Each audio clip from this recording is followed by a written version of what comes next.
Hi there. So you're probably asking what's up with that Ninja Ray guy. A very fair and straightforward question, I admit.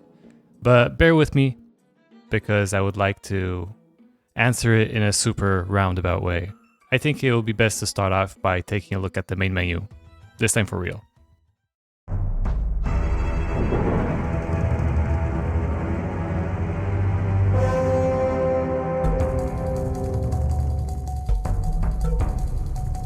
Okay, so I made this epic little scene here. I even made it where the opacity of the hoodmonger's face depends on the volume of the thunder.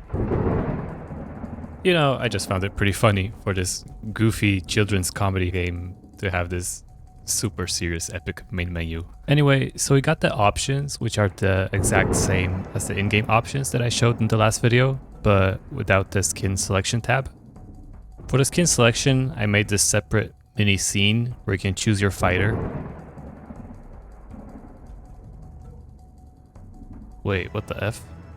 What is this abomination and why is it locked? Unlocked by achieving the par score on the Fairy Council. Okay, you see, as I was making some challenge modes for the level, I thought it would be really cool to have some rewards unlocked by beating them. Let's go back and press play game over here. And now we have the game mode selection screen. Here you can also open the game mode specific segment high scores. That's a bit of a mouthful. I also had this idea lately that maybe it would be cool to have a channel on my Discord server dedicated to tracking the community's best scores and times, you know, something like that. So anyway, up here is the basic game mode, just the Fairy Council as you'd expect it. And like it says here, you unlock the Raymurf skin by getting enough points to be awarded a happy face. I would like to say that I did not come up with the idea for this skin. This nightmarish creature came from the mind of Adamek, the same person who submitted the Talraizen skin. I just decided to repurpose that idea to a reward for beating the game. It just made sense in my mind since this is the level where Murphy is right near you pretty much the whole way through. So next up we have a game mode suggested by Jono. Here your points go down with time, and once they hit 0, you die. I also made a little indicator of how fast the points are going down. They go down faster with every checkpoint, by the way. Before attempting this, I strongly recommend you first find all the collectibles in the basic game mode. I don't think this is possible without them. Basically, once you figure out the route, this challenge is pretty easy, but you definitely can't just YOLO this mode. Beating this unlocks the Goldman skin. So basically Rayman, but he looks like the golden peeps from Guardians of the Galaxy 2. I just felt like this fits the theme of collecting gems, like your life depends on it. Okay, and then there's the Absolute Havoc game mode.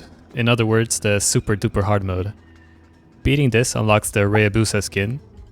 Okay, so let me explain why Rayabusa. Am I a Ninja Gaiden fan? Well, no. I have nothing against those games, I just never play any of them. But I am a huge Halo 3 fan. And in that game, for getting all the achievements, you would unlock the prestigious katana, which could go with any armor, but it was kind of meant to go with the Hayabusa armor set. It was very difficult to obtain because of a set of pretty difficult solo queue multiplayer related achievements.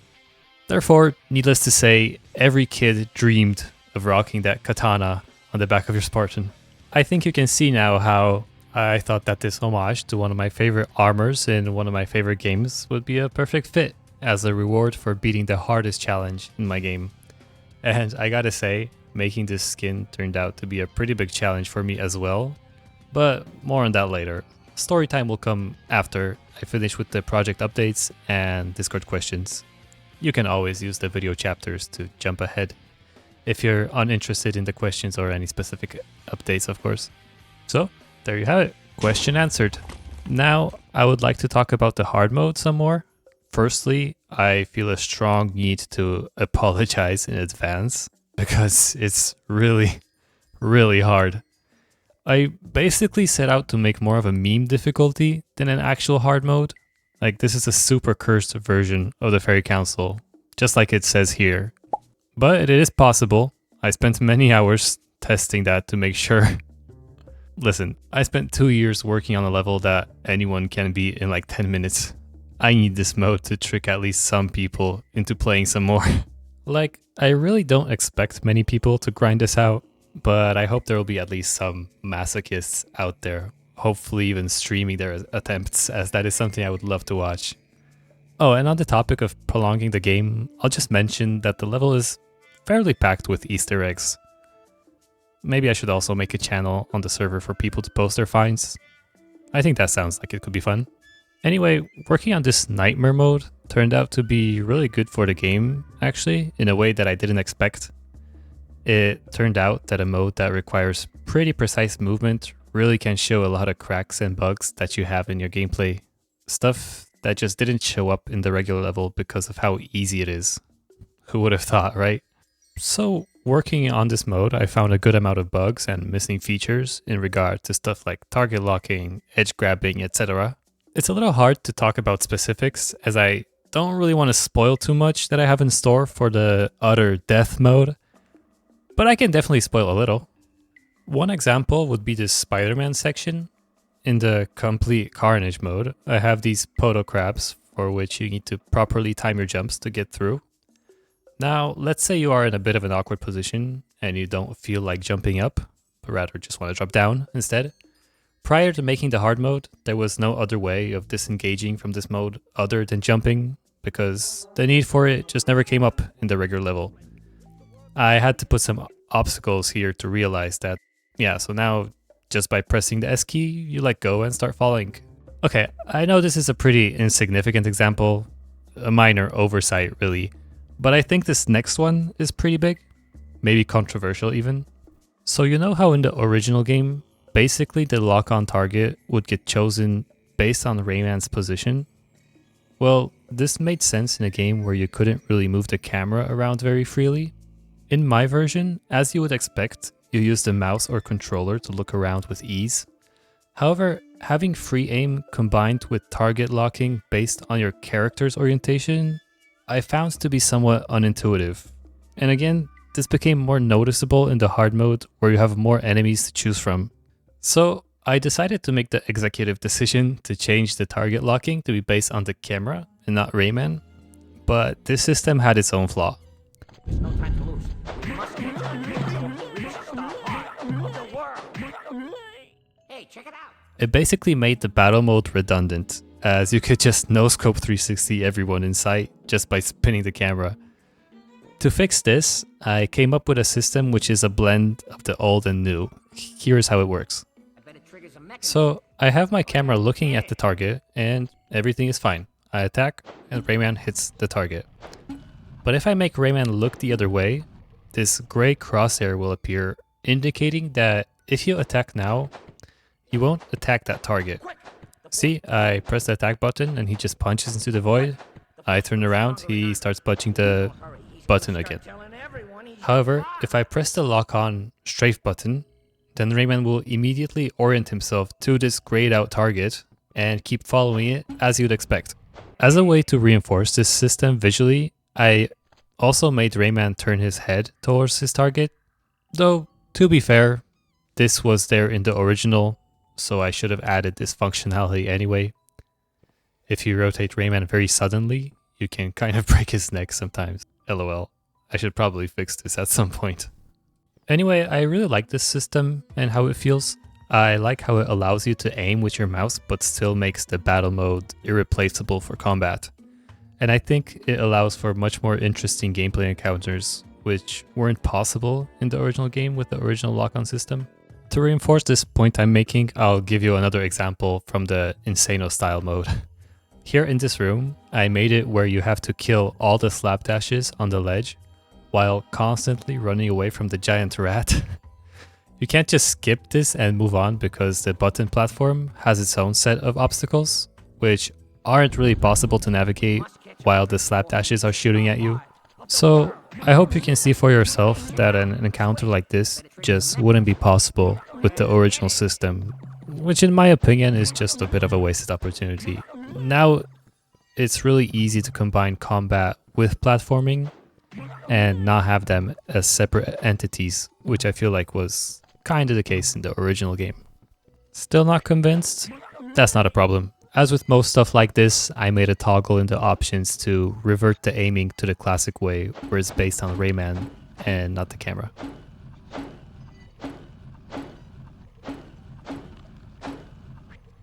Good job, Rayman. Where would you be without you? Good job indeed. That was some beautiful gameplay. Okie dokie. I think that's enough about the hard mode. Let's take a look at some other stuff. For example, I finally made the Powerup timer. Yeah, I don't know why I waited this long for something so basic. I expected to have this UI element much sooner in development, but anyway, here it finally is. Wow, look, I even made this ghosting effect when a segment drops. And this whole thing is made with a shader, you know, with like math and shit. Whatever, no big deal. Anyone remembers last video when I got a question about the teensy highway in first person? Well, here it is. It's pretty janky, as the surfboard controls clearly weren't made for first person. Like the fact that your movement is completely independent of where you look can feel weird. An extreme of that is when you look backwards, the controls become inverted. This is the case just for the funky board, of course. In normal gameplay, the first person mode behaves as expected. Another thing when in first person in the teensy highway is that you can see the level deloading behind you, as you were never meant to look backwards here. Still, I don't think polishing this is worth any dev time. You know, this is just a funny optional feature just for the lulz. It's pretty cool to ride in first person, so the option is there, even if it's pretty janky. Oh, and kudos to anyone who can beat the whole funky board part while looking backwards. Oh, and if you can beat it backwards while on the hard mode version, you're basically the greatest gamer of all time in my eyes. Okay, so my favorite sound guy, Noah, sent me some more videos from his work on the sound design, so please allow me to share.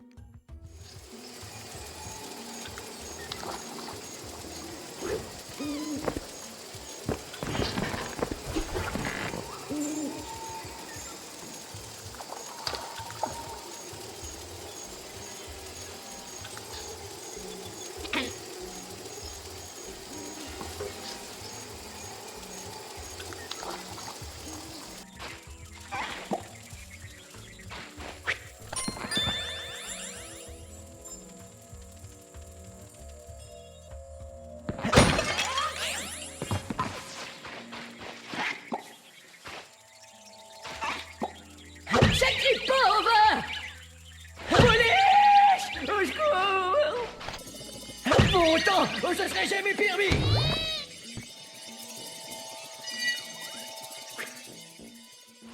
Thank you for your awesome work. It's not that easy to tell from the videos, but Noah has been implementing some really cool systems. Like for example, different reverberations in closed areas, or that Rayman blinking sound that you could hear in the video. That's only present when you are actually seeing Rayman's eyes. You can't hear it when looking at Rayman from the back, so it doesn't get obnoxious. He has also been slowly implementing the other languages. Most of it is still missing, but you can kick the turtles in every language now. Yay! Here, go rogue! Be gone!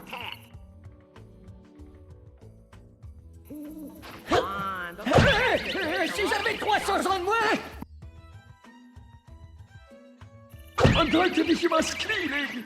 Zadara Bolivia! Czekaj ty! Jakbym był 300 lat młodszy! Kanalja Wartene! Okay, now I'd like to go over your lovely questions. So this time the first question comes from Pong Linus. This project is a dream come true, and I love everything that you have done. Thank you very much. But since the lighting is redone, it's obviously way more accurate and realistic. But the original had this filter-like lighting, especially in the first section of the game where everything looks blue. Is it possible you could implement some filter option that makes the lighting look like the original, even if it's not optimal? Okay, so, well, it kind of depends on what you mean by the original lighting. If you mean like less realistic, then I don't really think so. At least I don't know how. The technology here is just so different than what they had back then. But if you mean like the same lighting but just making the whole scene look more blue, then yeah, that is possible with post-processing and not really hard. However, I did play a lot with the post-processing, and the version I have now is actually much bluer than the one I had in my original gameplay reveal. But I made this change kind of low-key without actually really talking about it in any of my videos. So it is entirely possible that you are referring to the colors I had back then, and these changes kind of already answer your question. However, in case you did notice the changes and you would prefer the colors were pushed even harder and everything was even more blue, well, I did try that back when I was making these changes, but I just didn't like having it any more blue than it is now, because at that point I felt like it actually started to clash with this more realistic Unreal Engine lighting. Also, as a side note, as this maybe isn't completely related to the question, but I would just like to add that it was never really my goal to make this look like the original anyway. My philosophy on remakes is a bit different. In my opinion, a remake shouldn't look like the original, it should look how we remember the original looking. So that's why I went for a more like fairy tale like direction than a cartoony one. Because when you are a kid, cartoons don't really feel like cartoons. So when playing through Rayman 3 as a kid, I remember everything being like so badass. The stakes seemed super high, the adventure seemed like so long and epic. It wasn't this haha goofy 6 to 7 hour game. It was something much bigger than that. And that's kind of what I try to reflect with the visuals. So like a version that, let's say, grew up a bit, just like the people who played it back then. Of course, it's really hard to tell if I at all succeeded in that. Art is such a subjective thing, but there are a lot of comments on my original video that at least make me feel like this is the case.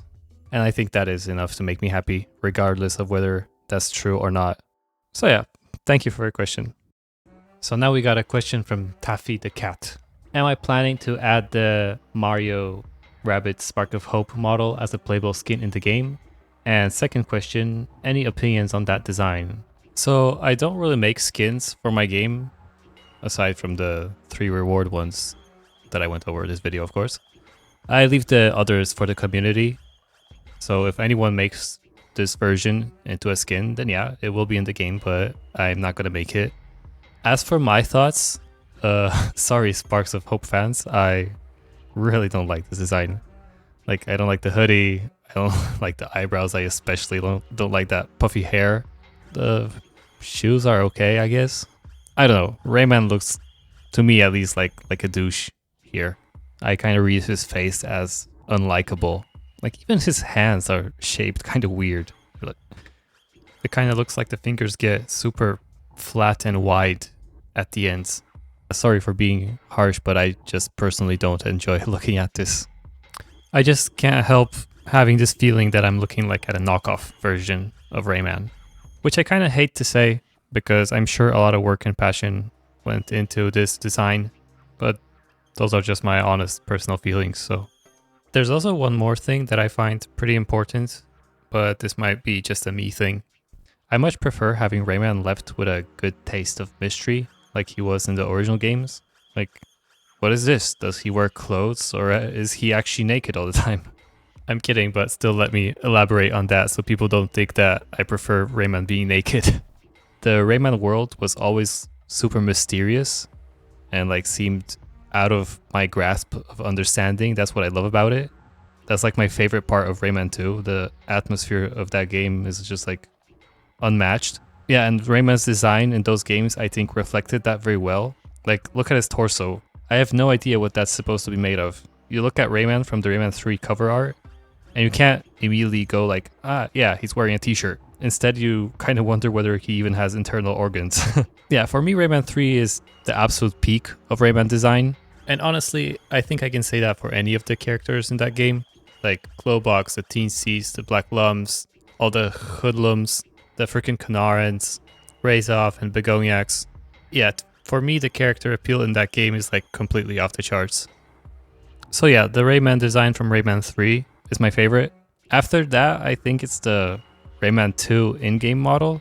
I think it's really cute with those huge eyes. I never liked the cover art design though, specifically the head. I don't know, those thick eyelids combined with those two singular hairs never stuck with me for some reason. Just looks like a bit of a crackhead, at least for me. And that's talking about the better cover arts. On some other ones, he even looks a bit evil. Like, what the hell? Well, actually, maybe I like the Rayman 1 design even more than Rayman 2, than the Rayman 2 in-game model, that is. I'm not sure. Oh wait, but there are also the Ubisoft games. I really like the Rayman design in those games as well, probably because they are so similar to the Rayman 3 model. Yeah, if this was a tier list, I'd probably put the Ubisoft under Rayman 3 and then like Rayman 2 and Rayman 1 next to each other. Okay, thank you for the question. Let's move on. Man, I'm kind of rambling today. So the next one comes from Carlos. Do you have plans to include the Rayman 3 intro where Murphy carries Rayman in his arms to the first level of the game? Okay, so I am still a little torn on this one. I haven't really decided. On one hand, it would be nice to have it, as that would kind of make the level whole. But on the other, this is a very linear section, which whenever I start up a new game of the original Rayman 3, I wish I could just skip it because I don't really see this as fun at all. So I don't know, if this was a fast thing to make, I wouldn't hesitate at all. But since this is such a short section that requires me to make like a new player controlled character with its own logic, create a pretty big environment that would just fly through quickly, and I'd surely create a new set of bugs that I would need to fix, I kind of feel like I could spend my time on making more meaningful and interesting things for the project. Like, I prefer to add in a new challenge mode because for the same amount of time or less, you and I get more fun out of the game. And then the opening cinematic also becomes an issue in my opinion, because if I include this opening part, I should probably add the cinematic, because without it, I think that would be a very weird starting point. And that opening cinematic is like super long and complex. It has additional characters that I would need to make just for that cutscene. Yeah, like I said, I didn't exactly decide yet, but I definitely see more negatives to this than positives. So I wouldn't keep my hopes up. Thank you for the great question though. I really appreciate it. Okay, next one is from Dalek Richards.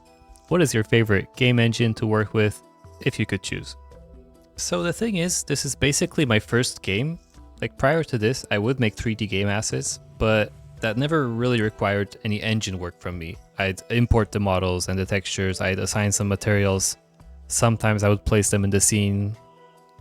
Maybe sometimes I'd have to make a shader with help from like a YouTube tutorial. And I would do these things mainly in Unity and Unreal Engine. Actually, I also did some set dressing when I was working on the Medium, but that game was also in Unreal Engine. So yeah, anyway, my only experience with like actually working with a game engine, actually developing a game, is basically limited to this project and to Unreal Engine 5. Therefore, Unreal Engine is my favorite engine to work with because I just have nothing else to compare it to. I mean, I know that Unreal Engine is getting a lot of slack lately, but I still must admit that I really love working with it. And I think it's mainly due to blueprints. So like Unreal Engine's visual coding system. I don't know, I feel like my mind just isn't wired for regular coding, but in blueprints, it kind of all clicks for me. I love setting up game logic in blueprints. It just gives me a lot of joy, you know? And for this reason, I'll probably stick to Unreal Engine for my future projects as well. And then another thing that makes working on it really pleasant for me is Lumen, so the real-time dynamic lighting. Like at this state Lumen is right now, I don't think I will be using it again for any of my own games in the future because of just how much it tanks the frame rate. I don't know, unless they change something about it. But like for iteration, just as I'm developing the levels, it's amazing to see the results so instantly in the editor as I'm working on my scene. I just love how quickly I can iterate between different lighting scenarios and like see them at full quality instantly. So yeah, I guess I'll continue being marked as Unreal. No, but overall, after I release this game, I would like to actually make some videos going over my personal experiences with Unreal Engine and game development. Like I'd like to talk about stuff that I made for the project that I'm happy with, stuff that I wish I did better, or stuff like that I regret and wish I did completely differently. You can let me know if that sounds at all interesting to you, although I will probably make those videos either way. So yeah, thank you for the lovely question. So now we got a classic Jono question. If it's called Rayman 3, then where are the other 2 Raymans? Yeah, so the original developers of Rayman 3 unfortunately dropped the ball pretty bad here. Like, I'm not sure exactly what went wrong there, but I did try to remedy this in the remake. Although, I might have effed this up even harder actually. As you can see, it's Rayman 3, but I got 1, 2, 3, 4, 5, 8 Raymans, and 8 is actually further away from 3 than 1, like it was in the original, so damn. I honestly don't know what to say. Now we got a question from Milulord. Do you think you might make a multiplayer for your game? Well, sorry to say this, but multiplayer is like one of the more complex things in game dev. Like there really isn't a one-click solution for this. If you want to make a multiplayer game, you pretty much have to start with that in mind. Adding multiplayer to a single player game like this late in development would be pretty much like starting from scratch, at least to my limited knowledge. Like there's just so much that goes into a multiplayer game, like setting up player connecting, lag compensation, and then other really complex topics that aren't just like simple checkboxes to enable an Unreal Engine. I think split screen would be feasible, probably, but I think it still would be a lot of work at this point with the way my game is set up. Yeah, and on top of that, I'm definitely not experienced enough to just go ahead and add in multiplayer to a game. Multiplayer is something that I want to learn, but after this project, because I do have some multiplayer in mind for my next game, but I don't want to go into any specifics right now. Anyway, thank you for the question. Okay, I was gonna end the questions here, but Fractured Soul popped up with a last minute question as I'm recording this video. Apparently Ubisoft renewed something about their licenses over Rayman 3. Is that going to impact the end of your project, or does this have anything to do with this? So honestly, I'm not on top of any of that licensing stuff. I had no idea about this until I read your question, so I guess the short answer is just no, not really. All this does is makes me wonder about whether that rumored Rayman 3 remaster or remake is actually true or not. I personally feel like it just might be, but it's all pure speculation.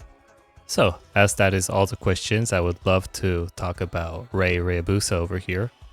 You see, when I came up with the idea for this skin, I imagined this being super simple and quick. Like 2 or 3 days and I'll have a cool new skin and I'll just continue developing the game. Yeah, let's go, it's gonna be awesome. Like I already have a base Rayman model done, how much more work could it be? Just put some armor pieces on this guy and call it a day, right? Silly me.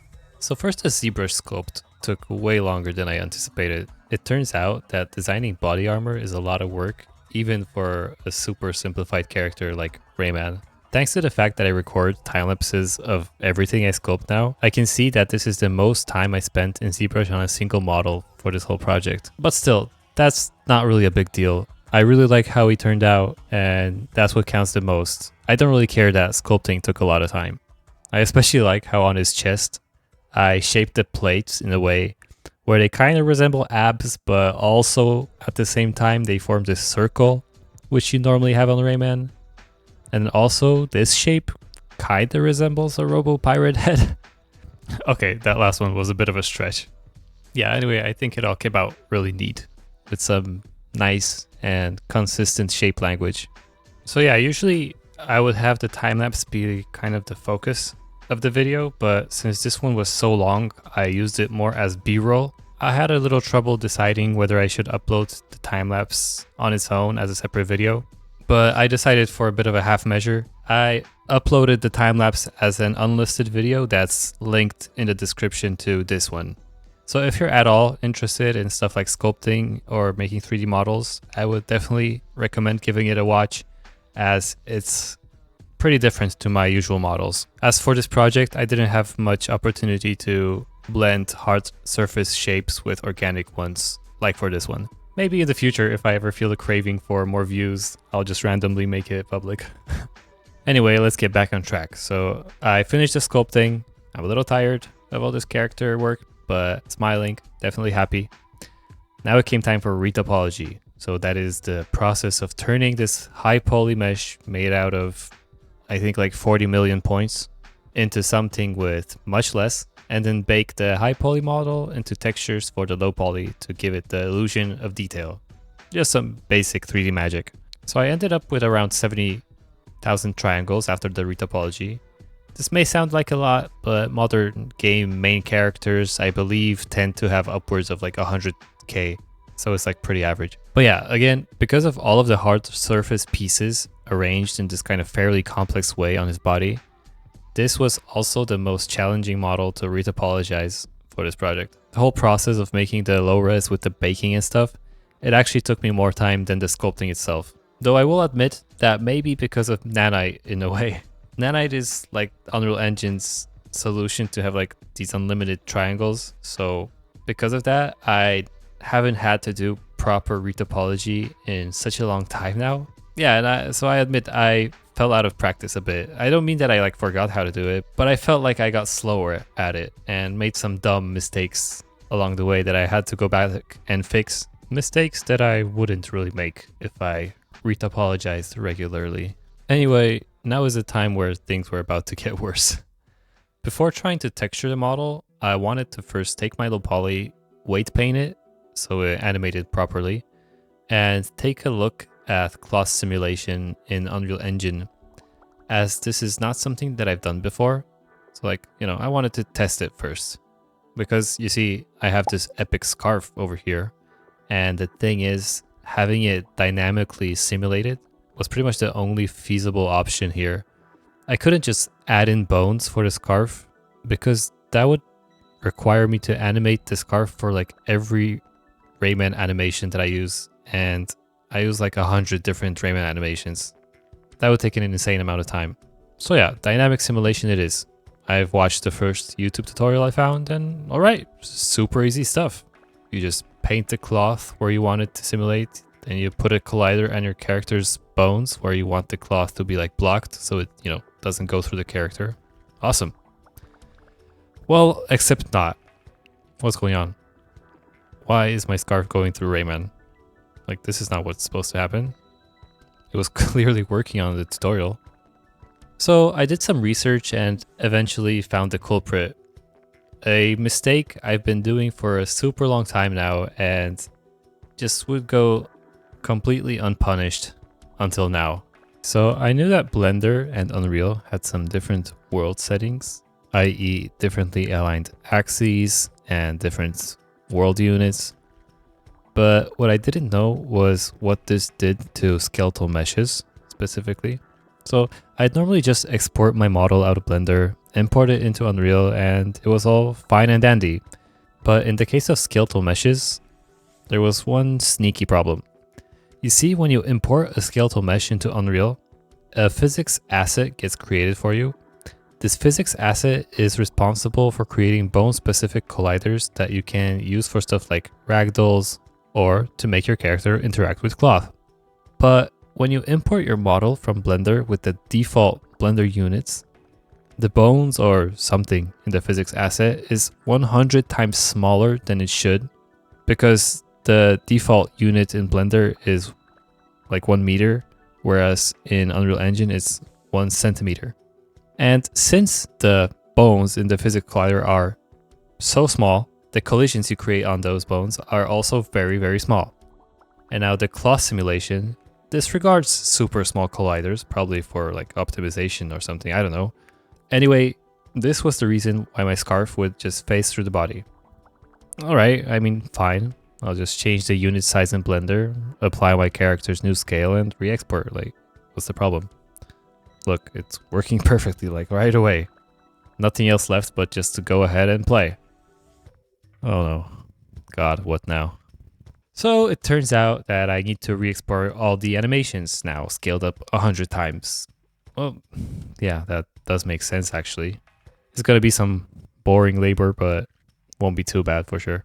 Let's just start with the idle animation. I scale it up 100 times. Looking good. Gotta apply for this to work. Kurva. What now? What the hell happened? Why did this get all messed up? Okay, so after another like I think hour or something of looking online for an explanation, I learned that piece of shit Blender, when applying the scale, doesn't scale up the bone movement. So in other words, every bone that in the animation you move it away from its like resting position, when you apply the scale, the movement is 100 times too small. Great. Okay, so how to fix this, you might ask? Well, that's easy. I just need to select the bone, then in the graph editor, select the X, Y, and Z location curves. So actually, I think I need to hide the other ones. Then I just gotta select all the keyframes and scale them up 100 times on the curve timeline. Okay, but now I got to repeat this for every bone in the Rayman skeleton, which has like, I don't know, a lot. And then the idle animation is fixed. Cool, but now I gotta repeat this whole process for all the 100 animations that I use for Rayman. So yeah, I've been doing this for days now with no end in sight. Or I would have, but instead I asked a good friend of mine to make me a script to automate this whole process. Thank you, friend. ChatGPT basically made me a script to batch scale all of the animations properly, basically with one click. However, after all that's been going on so far, I asked him to simplify the script so I can scale up one animation at a time. You know, I just wanted to go over every single one of the animations just in case, just to make sure. And that actually turned out to be somewhat of a pro play, because while I was fixing the animations, it turned out that any animation that scales the bones in like an ununiform manner, like for example the death animation or the splat animation, those get completely broken when you apply the scale, and there's like not much I can do there. I didn't really find a solution to this, so animations like those I kind of redid by hand, but it wasn't too bad. There are like 10 animations like that in the game or something along those lines. I actually even went ahead while I was at it and, let's say, upgraded the animations where Rayman tosses his torso around. The original ripped animations that I have don't have any movement for the hoodie, so I decided to go in and animate this secondary movement just by hand. So yeah, this was a bit of a painstaking process. It took me like 2 days to go over every animation, make sure it's fine, re-import it. There were a couple other small things to fix, like re-importing all the community skins with proper scale, but that was all super quick in comparison to the animation fixing. After all this, I could finally get back to Ryu Hayabusa. So I went ahead and set some settings on the cloth, and finally I was home. Glorious. Since I spent so much time just to get dynamic cloth going, I also added it to Unhurt's Scepter of Leptis Rayman skin. Super nice. Alas, all that's left now are the textures. And after a good day of painting, I ended up with something I was really happy with. Or at least happy in Substance Painter. Unfortunately, in Engine, in combination with the nighttime, this skin kinda looks like a gray blob at times. A bit unfortunate, but I made this more colorful variation, which I like less than the gray one, but it does stand out a bit more in game. Anyway, I put them both in the skin selection menu since I have a system for variations anyway. Maybe I'll even make some more if I feel like it. It doesn't take too long to swap around the colors. So yeah, my epic katana man is finally complete, and that's what really counts here. I can't deny, this model really gave me a run for my money. This was the most challenging model I made for this game, with the most amount of unforeseen obstacles. However, considering that this just might be the final model I made for this game, and that it is also a reward for beating the game's hardest challenge, I can't shake this feeling like it was meant to be. Hayabusa, you truly are my personal final boss. Thank you for watching.